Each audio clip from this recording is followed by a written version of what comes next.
प्यारे बच्चों, अस्सलाम वालेकुम।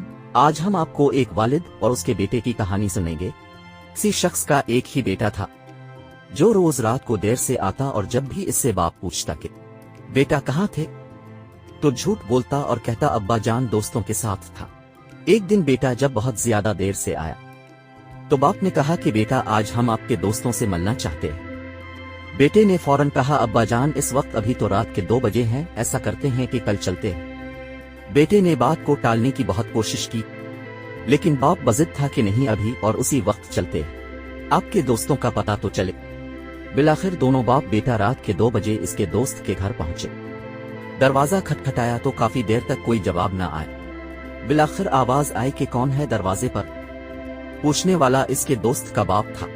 आने की वजह दरियाफ्त की तो लड़के ने कहा अपने दोस्त से मिलने आया हूं। इसके वालिद ने कहा इस वक्त मगर वो तो इस वक्त सो रहा है। बुजुर्ग ने जवाब दिया चचा जान आप उसको जगाइए, मुझे इससे जरूरी काम है। मगर बहुत देर गुजरने के बाद भी यही जवाब आया कि सुबह को आ जाना, अभी उसे सोने दो। अब तो इज्जत का मामला था। लड़के ने इमरजेंसी और अहम काम का हवाला दिया मगर आना तो दूर की बात उसने झांकना भी गवारा न किया।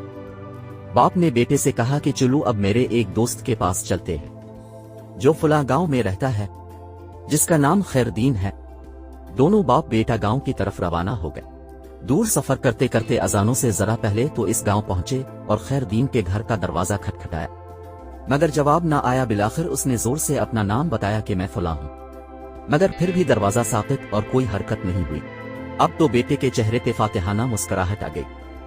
लेकिन इसी लम्हे लाठी की ठक ठक सुनाई दी और दरवाजे की जंजीर और कुंडी खोलने की आवाज आई। एक बूढ़ा शख्स बरामद हुआ जिसने लिपट कर अपने दोस्त को गिले लगाया और बोला मेरे दोस्त बहुत माजरत, मुझे देर इसलिए हुई कि जब तुमने साल के बाद मेरा दरवाजा रात गए खटखटाया तो मुझे लगा कि शायद तुम किसी मुसीबत में हो, इसलिए अपने पास जो पैसे जमा किए थे इसको निकाल के लाया कि शायद तुमको पैसों की जरूरत हो। फिर अपने बेटे को उठाया कि शायद बंदों की जरूरत होगी। फिर सोचा कि शायद कोई पंचायत होगी और फैसले के लिए पग की जरूरत होगी, तो इसलिए अपनी पग भी लाया। अब सब कुछ तुम्हारे सामने है। मेरे दोस्त पहले ये बताओ कि तुमको किस चीज की जरूरत है।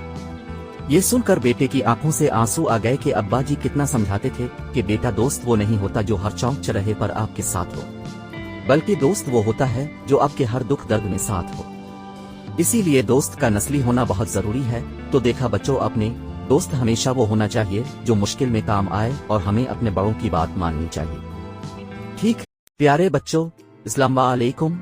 आज हम आपको एक वालिद और उसके बेटे की कहानी सुनेंगे। किसी शख्स का एक ही बेटा था